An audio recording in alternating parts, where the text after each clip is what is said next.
Hi, Amy. I'm periscoping, so you can say hi to David. Hi, Look, David. look at the back. Here. Show the back of it. That's lovely.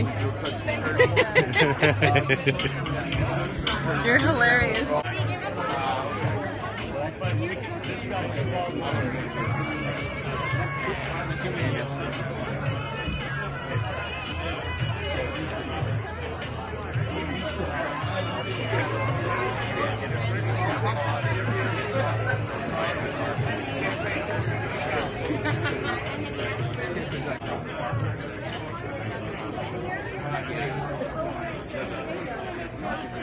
Yeah, that should be a big party.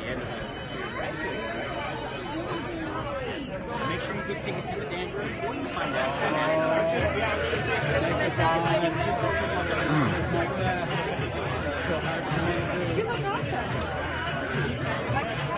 Helen Minster, and I'm with Students for RAND. And I'm here to I'm going to tell you why I'm here today. Throughout history, we read stories about men and women with dreams and plans. We read about iconic figures who have promised positive change, reasons to press on, and reasons to have faith. What a beautiful and enlightening time to be alive and witness another pivotal moment in history of a man with a plan. That man is Dr. Rand Paul. As a young student, I'm often questioned about how I am so avidly concerned for the future of our nation. And when he is elected president,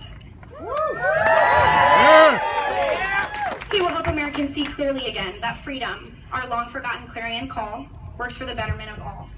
And that's why I support the man who will defeat the Washington machine, the doctor and U.S. Senator from Kentucky, and the next President of the United States, Rand Paul.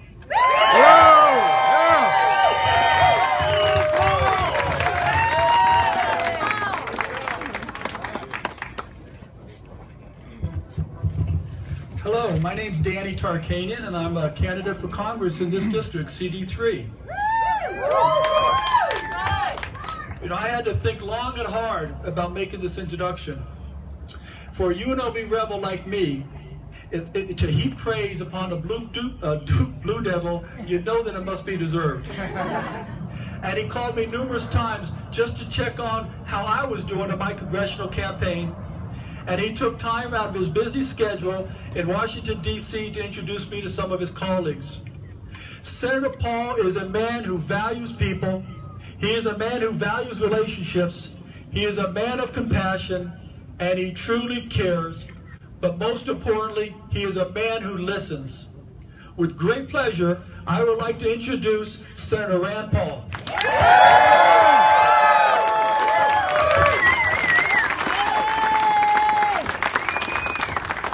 You know, it's funny, when I called Danny, I asked him if you remember the Duke UNLV games from the early 90s. I remember UNLV won, but he didn't remember the time Duke won. He just seemed to have a lapse of memory. I'm running for office because I think government is best that governs least. I want a government that leaves me alone. I want a government so small, I forget it's even there. I want a government so small that my freedom grows so large that we are once again a prosperous nation. A nation that leads in manufacturing, that leads the world in innovation and creativity.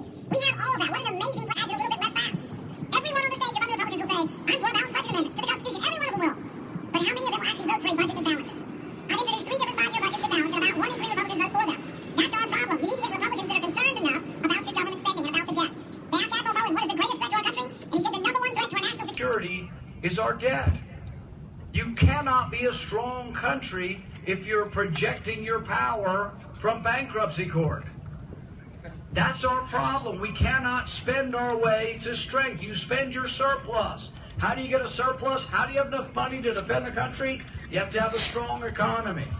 So I would wipe out the entire tax code and I would start over. I'd wipe out all 70,000 pages of the tax code and I'd have one single rate, 14.5% for everybody, business and individuals. And you know what? I'd go one step farther. I have a flat tax that does something that no other tax break does. I would get rid of the payroll tax for employees. If you make $40,000 a year, you don't pay much in income tax. But you do pay quite a bit in payroll tax.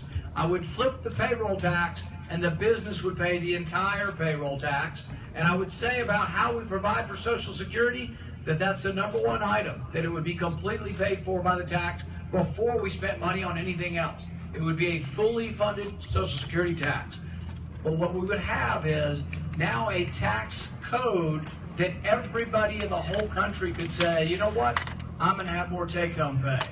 That's how we recover. That's how we grow again, is we need government to be smaller. We need to have less money sent to Washington and more money left at home. How do we become great again? How do we get to be the country that was once the envy of the world?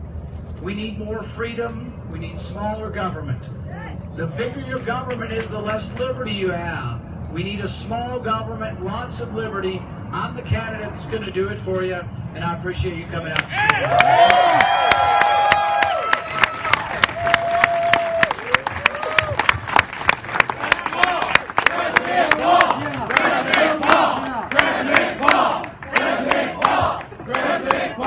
And what I have today is our official filing fee to file as a candidate for president in Nevada.